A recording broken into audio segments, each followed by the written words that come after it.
뭐랄까 되게 제가 생각을 많이 하는 부분이 하나, 창작은 역시 외롭게 하면 안 된다라는 거거든요. 그거를 굉장히 좀 잘 보여주는 영화라는 생각이 들어요. 네, 작가님 여러분도 아시겠지만 유튜버 구독자 수가 92만 명입니다. 저는 60명인데 92만 명 살면서 처음 봤어요, 유튜버. 네, 작가님도 매일매일 매일은 아니죠. 자주 좋은 생각들을 그림을 그리면서 이렇게 올려주셔서 저도 이제 이번에 처음 뵀는데 많은 가르침을 받았습니다. 영화에 대해서 잠시 설명해 드리면 이게 사실 뭔가 20대 때 저에게 가장 큰 힘든 것은 그런 거였어요. 내가 아무리 애써도 지금 당장에 내가 저연차라는 거. 근데 거기에 대한 자격지심이 너무 심해서 제가 제 얼굴로 프로필 사진을 사회생활 시작하고 한 5년간은 안 했었어요. 그러니까 이 얼굴이 보이면 너무 제가 만만해 보일 것 같은 거예요. 그게 너무 싫었고, 저의 어려 보이는 이미지가 싫었고, 더 싫었던 건 실제로 제가 나이만 어린 게 아니라 잘 못했던 게 싫었던 것 같아요. 그래서 그때는 제가 이 영화를 보고 뭔가 느낄 수 있는 감정이 오히려 한정적이었을 것 같은데, 지금은 그 시절도 지나고 그때 제가 이해 못했던 것들까지 다 이해가 가니까 뭔가 지난날에 제가 떠오르기도 하고, 그러니까 한 30대쯤 되면 다들 그래도 직장 생활했다는 기준에서 뭐 대리는 다는 거잖아요. 대리나 뭐 과장, 차장, 뭐 팀장 이렇게도 될 수 있을 나이인데, 그런 것들을 이제 지나온 사람들이면 그 더 다양한 입장들 그리고 그 시간들을 헤아려 볼 수 있을 것 같아요. 네, 영화 뭐 보셔서 아시게 캐릭터에게 좀 더 마음이 가셨나요? 아니면 두 프로듀서도 저는 사실 뭐랄까 다 저에게는 어려운 캐릭터였어요. 왜 어려웠냐면 제가 항상 못하고 있는 부분들을 너무 잘 해내는 분들인 거예요. 제가 못하는 게 뭐냐면 그 좋은 작품을 만들기 위해 최선을 다하는 걸 못하거든요. 최선 다하시죠. 아니 저는 이렇게 적당히 해서 완성을 많이 해보는 걸 좋아해요. 그래서 완성을 많이 해보고 그 뭔가 실패한 것에서 바로바로 배우려고 하는 편이고, 대신 자잘한 실패를 여러 번 해보려고 하는 편인데, 그런 면에서 뭔가 이 작품을 위해서 이렇게 막 몰입해야 돼, 끝까지 가야 돼 하는 것들이 저에게는 항상 어려운 부분이었어서, 두 감독이 연차는 다르고 상황은 다르지만 그 추구하는 건 굉장히 비슷하다는 생각이 들었어요. 그리고 나도 뭔가 창작자로서 그런 면모가 있어야 되지 않을까라는 생각을 제가 평생을 해왔는데, 평생이래봤자 30몇 년인데 평생을 해오봐 그게 또 안 되는 저 같은 사람도 있더라고요. 그래서 생활툰 같은 걸 그리는 인스타툰 작가들은 사실 완벽한 그림을 그려서 사랑받는 게 아니잖아요. 그래서 일상적인 무언가를 가볍게 만들어서 사랑받는 형태도 있다는 거를 항상 말씀을 드리고 싶었어요. 그래서 저는 그 두 감독이 저에게 좀 부러웠어요. 네, 그리고 계시고 여기 천재 감독 같은 경우에도 지금 창작이 얼마나 고통스러운 거 도망가기도 하고 막 이러잖아요. 이 영화가 창작에 대한 그런 이야기를 좀 잘 담아냈다고 생각하시는지 여쭤볼게요. 저는 정말로 잘 담았다는 생각을 한 게, 뭔가 저도 이제껏 만들어진 애니메이션을 봤는데 그 애니메이션을 만드는 과정에 이렇게나 많은 사람들이, 그리고 이렇게나 당연히 사업인 것이지만 이렇게나 그 체계적이고, 여기 안에서 저희는 대기업이에요 할 정도로 그런 기업 안에서도 정말 다양한 기업이 있고 이런 체계들이 있다는 게 사실은 사람들이 몰랐던 창작의 부분인 것 같아요. 그리고 뭔가 제가 미대를 다닐 때도 느꼈던 게, 그냥 내가 작품을 잘 만들면 잘 되겠지라고 바로 생각하는 사람들이 많아요. 근데 그 미술 시장이나 뭐 콘텐츠 시장이나 전부 다 시장인 거거든요. 많은 것들이 연결되어 있는데 그런 창작의 현주소를 크게 잘 보여준 것 같아요. 전 되게 현실적인 영화였다고 생각해요. 네, 뭐 여기서 나오지만 일본 애니메이션 시장이 굉장히 크잖아요. 전 세계에서도 손꼽히는.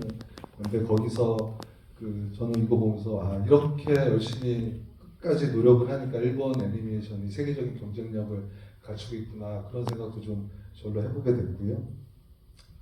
그 다음에 이 영화를 보게 되면 스민 감독 같은 경우에는 이제 여러 번 좌절을 하게 되잖아요. 여성 감독 같은 경우에는. 작가님도 처음부터 92만 유튜브 구독자를 모은 건 아니잖아요. 계속 일을 하시면서 유튜버 크리에이터로 활동하시면서 힘든 순간들이 많았을 텐데 그런 좌절의 순간이 왔을 때 작가님은 그런 어려움들을 어떻게 극복을 하셨는지 여쭤볼게요. 저는 그 제 좌절이 특별하지 않다는 거를 인식하는 게 위로가 많이 됐거든요. 그래서 이런 영화도 많은 분들에게 용기가 되어드릴 수 있다고 생각하는 지점이 바로 그거라고 생각하는데, 그 좌절이라는 게 감정 자체가 너무 강렬하다 보니까 그게 너무 나에게만 일어난 비극처럼 생각이 드는 거예요. 근데 제가 다른 작가들이 작업을 하면서 겪는 그런 고충, 그리고 작가들의 어떤 힘듦을 토로한 글들을 보면서 저는 사실 위로를 많이 얻었거든요. 창작이라는 것 자체가 굉장히 지난한 과정이구나. 그리고 창작을 하지 않는다고 해도 인생을 사는 데 있어서 고통은 원래 있는 거구나. 그런 것들을 알았을 때, 그 내 고통이 특별하지 않다는 걸 알았을 때 그게 되게 도움이 많이 됐고, 예를 들면은 착각을 하게 될 때가 있어요. 사람들이 나를, 지금도 이제 구독자분들이 많이 와주셨는데 나를 계속 사랑해줄 것 같은 착각이 들 때가 있거든요. 근데 그때 저는 이제 저를 이제 유난히 많이 좋아해 주시는 구독자님들을 제가 역으로 팔로우를 해요. 그 추적을 하거든요. 그래서 이 나를 좋아하는 사람은 어떤 사람이지? 그 추적하기 위해서 제가 팔로우를 하는 건데, 그분들은 회원님이 나를 팔로우해 주셨어 하지만 저는 이제 그분들을 추적 관찰하는 거거든요. 근데 그 추적 관찰해보면 너무 많은 유튜버를 좋아하시는 거예요. 드로웬, 가전주 다 좋아하시는 거예요. 저랑 똑같은 감동. 뭐 온갖 곳에 가서 온갖 사인을 다 받으시는 거예요. 아, 나는 그분들의 그 포켓몬 도감의 하나였다. 그게 되게 위안이 많이 돼요. 제가 뭔가 논란이 터져서 잘 안 된다고 해도 뭐 그 포켓몬 하나가 그렇게 된 건데 엄청 큰일일까? 자꾸 내 삶을 너무 특별하게 만드니까 힘든 거예요. 근데 내가 엄청 평범하고 나도 그냥 하나의 인간이다 라고 생각하면 되게 덤덤해지는 부분이 있어서 그렇게 자주 객관화를 하려고 하는 편입니다. 네, 작가님은 저 객관을 너무 잘하시고 옛날에 세바시 강연 아마 보신 분들 많으실 텐데 저 굉장히 인상적이었던 게 태어나면 그냥 불안이라는 거를 기본값으로 준다 우리한테는. 그런 거를 그래서 두려워하거나 뭐 힘들어하지 말아라라고 말씀을 하시더라고요. 굉장히 좀 용기, 뭐 희망, 돈 이런 건 안 주고 그냥 불안, 고통만 기본값으로 주는 인생, 누구나 다 똑같다라는 거잖아요. 그러니까 그거를 괜히 두려워하거나 그러지 말라는 말씀이 굉장히 좀 인상적으로 다가왔고요. 다음 질문 드릴게요. 이 영화 주제 중 하나는 그런 거라고 저는 생각하는데, 정말 당신은 무엇을 남기고 싶습니까? 라는 거잖아요. 그래서 영화 보면서 뜨끔했어요. 나는 인생 한번 살면서 뭘 남기지? 이런 생각을 하게 됐는데, 감독님께서는 좀 어떠셨어요? 그런 이 영화의 메시지를 보셨을 때. 저는 사실 너무 많은 걸 남겨서 오히려 덜 남기고 싶다는 생각을 했었거든요. 근데 그것도 어떤 생각이 드냐면, 그냥 삶에 되게 애정이 있어서 일부러 살기 싫다고 말하는 느낌? 그러니까 너무 우울해, 막 제가 진짜 우울해되나, 살고 싶지 않아, 죽고 싶어, 막 이런 생각을 했는데 그게 오히려 되게 잘 살고 싶다는 뜻이었던 것 같아요. 그것처럼 아무것도 남기고 싶지 않아 라고 해왔던 저의 지난날의 그 넋두리들이 사실은 뭔가를 남기고 싶었던 것 같거든요.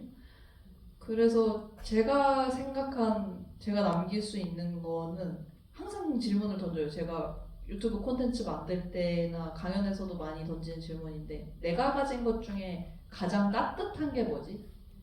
그 온기만 남겨도 전 되게 많은 걸 남겼다는 생각이 들거든요. 그게 목소리가 될 수도 있고 그림이 될 수도 있고 응원이 될 수도 있고 여러 형태로 사람들에게 기억이 되는데, 좋은 온기 같은 게 되고 싶어요. 신기하게 어떤 공간에 사람이 살면 물건에 미온이 남더라고요. 따뜻하고 뜨거운 것까지는 아니어도 어떤 미온이라도 전하고 싶다는 생각이 들어요. 여러분 박수 한번 부탁드립니다. 네. 저는 이런 대답이 나올 줄 몰랐어요. 온기를 남기고 싶다는. 네, 좀 깜짝 놀랐습니다. 사이토 같은 경우에는 이제 그 요스카라는 작품을 천재 감독이 만든 요스카라는 작품을 보고 애니메이션을 하겠다고 이제 결심을 하잖아요. 그만큼 자기 인생을 완전히 손들이째 흔들어놨던 어린 시절의 작품을 보고 인생이 변화한 건데 혹시 작가님도 뭐 책이든 뭐 그림이든 어떤 위대한 인물의 삶이든 그렇게 크게 본인에게 충격으로 다가오신 그런 텍스트나 인물들이 있으신지 여쭤볼게요. 저는 정말 그 시기랑 그 책을 어떻게 보게 되는지 정황까지 다 떠오르는 그런 한 책이 있는데요.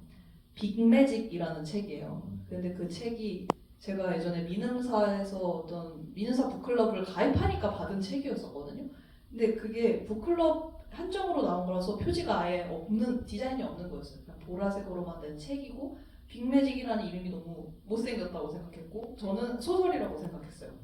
그래서 이 책 읽어보고 재미없으면 당장 버려야지 하면서 제가 책장을 정리하던 중에 그 책을 읽었는데 진짜로 그 이름처럼 정말 유치하지만 정말 약간 마법에 빠진 것 같은 거예요. 왜냐면 그 책에서 굉장히 인상 깊었던 문장이 그게 어떻게 보면 저를 유튜버로 만들어준 문장이었던 것 같은데 내가 보통 사람들은 예술이 나를 책임져 주길 바라잖아요.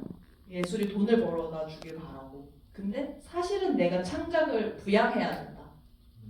창작이 당신을 키우는 게 아니다. 창작은 너무나도 여리고 그런 굉장히 위태로운 존재이기 때문에 내가 지켜줘야 된다. 당신은 창작을 그리고 부양할 힘이 있다. 라는 내가 지금 그 사람이 먹고 기도하고 사랑하라라는 소설을 쓴 소설가거든요.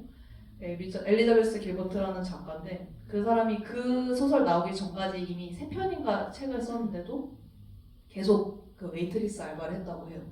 근데 자기의 창작을 부양하기 위해서 별도로 돈을 버는 거죠. 그래서 저도 그때 딱 그림으로 먹고 살아야겠다 이거를 벗어 던지고 그림을 내가 먹여 살려야겠다 한 다음부터 제 그림이 잘 됐거든요. 그래서 저는 그 책이 제 삶에서 굉장히 좀 중요한 책이 됐어요. 네, 작가님께서 또 중요하게 영향을 받은 화가는 빈센트 반 고흐도 있죠. 네, 제가 작가님 책을 읽다가 빈센트 반 고흐가 했던 말이 영화랑 좀 일맥상통하는 좀 부분이 있는 것 같아서 잠깐 고흐가 쓴 글인데요. 삶이 아무리 공허하고 보잘것없이 보이더라도 아무리 무의미해 보이더라도 확신과 힘과 열정을 가진 사람은 진리를 알고 있어서 쉽게 패배하지는 않을 것이다. 그는 난관에 맞서고 일을 하고 앞으로 나아간다. 간단히 말해 그는 저항하면서 앞으로 나아간다. 라는 글귀를 작가님도 굉장히 좋아하신다고 하셨는데 어떤 난관이 있어도 여기 나오는 그 두 감독도 계속 그 창작의 어려움이든 그 결말을 바꾸는 일이든 그런 난관을 계속 부딪혀가면서 또 자기 꿈을 이루기 위해서 노력하는 부분들이 좀 일맥상통한 게 아닌가 좀 그런 생각이 들고요. 작가님께 다음 질문 드릴게요.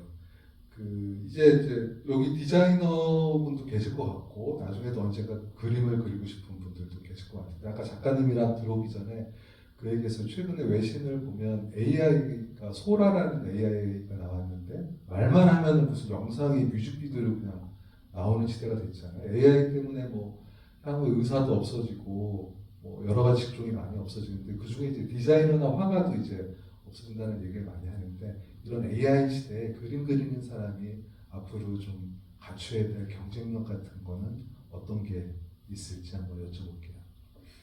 제가 정말 흥미로웠던 게 드로우 앤들님과의 최근에 했던 전화 통화인데요. 그분도 저와 같은 유튜버 동료이시거든요. 근데 그런 얘기를 하는 거예요. 이원님, 이 챗GPT 너무 재밌어요. 그렇게 얘기해서 왜요? 이렇게 얘기하니까 자기가 이번에 쓴 신간을 거기에 이제 말투를 평화체로 바꾸려고 했대요. 근데 그 바꾸는 게 되게 힘든 일이잖아요. 전체 책의 교정을 봐야 되는 거니까. 근데 그런 것도 바꿔줄 수 있다는 거예요. 그리고 그 책을 그 PDF 파일로 첨부를 하면 그 작가의 말투를 학습을 해서 그 말투대로 무언가를 써줄 수 있대요. 그래서 그 예를 들자면 그 말투대로 쓰기 위해서 저의 책을 학습시키고 그리고 이번에 나온 신간을 학습시킨 다음에 이연이 이 책을 500자 이내로 추천사를 써주는 글을 완성해줘 하면 추천사가 나오는 거죠. 근데 이제는 글을 쓰는 게 너무 쉬워진 거예요. 그래서 저는 사실 그런 식으로 글의 도움을 많이 빌리기도 하거든요. 작가 소개 같은 것도 챗GPT가 만들어줄 수 있는 거예요. 근데 제가 그때 딱 든 생각이 이연의 말투라는 것 자체는 제가 만든 거잖아요. AI가 그걸 만들어줄 수는 없겠더라고요.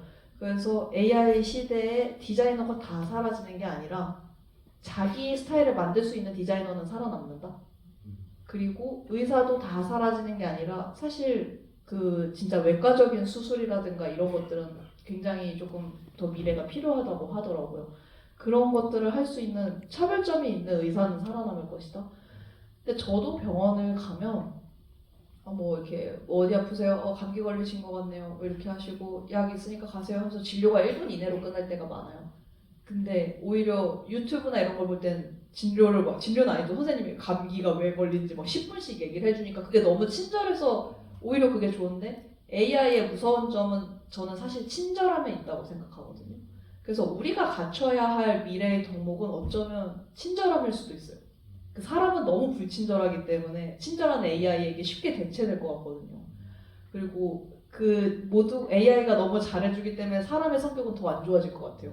근데 그 가운데서 진짜로 고유의 괜찮은 뭔가 타인과 소통하는 능력이 있다면 그 사람은 경쟁력을 갖출 것 같아서 그 분야를 탁월하게 잘하는 사람 그리고 친절할 수 있는 사람이 저는 미래에 경쟁력이 있을 것 같아요. 친절함과 또 자기만의 스타일을 갖고 있는 사람이라면 AI 시대가 오더라도 자기 경쟁력을 충분히 유지할 수 있을 거라는 이제 말씀이시고요. 제가 아까 영화사 관계자한테 들어보니까 영화 처음 보시고 그 사이토의 프로듀서죠. 그 굉장히 차가운 프로듀서 기억나시나요? 그 유키시로라는 프로듀서 맨 마지막에 이제 DVD 판매에서는 1등했다고 기뻐하면서 쿠키 영상에서 그분이 좀 인상적이었다고 말을 하셨던 것 같아요. 왜 그 프로듀서가 인상적이었어요? 처음 영화 보셨을 때? 분명히 감독의 의도로는 이분이 주인공에게 그 신입 감독에게 하는 게 너무 차갑고 무자비하게 보이도록 연출을 했을 텐데 그 연출을 뚫고 너무 공감이 가는 캐릭터인 거예요. 그 유키시로가 하는 말이 다 맞는 말인 거예요. 근데 그래서 그 신인 감독이 힘들었을 것 같아요. 저 사람이 하는 말이 맞는 말이라서. 그렇기 때문에 진짜로 뭔가 사실은 사수가 없는 창작자들도 많아요. 혼자 창작을 하다 보니까. 근데 그런 경우에는 이런 작품 속에서도 어떤 멋진 사수를 발견할 수 있을 것 같은데 굉장히 멋진 사수인 것 같아요. 어떻게 보면은 이 주요 인물 4명 중에 저분이 좀 가장 중요하지 않았나라는 생각도 들게 되더라고요. 영화를 다시 한번 곱씹어 보니까요. 저희는 이 정도로 이제 영화에 대한 얘기를 하고요. 질문을 받아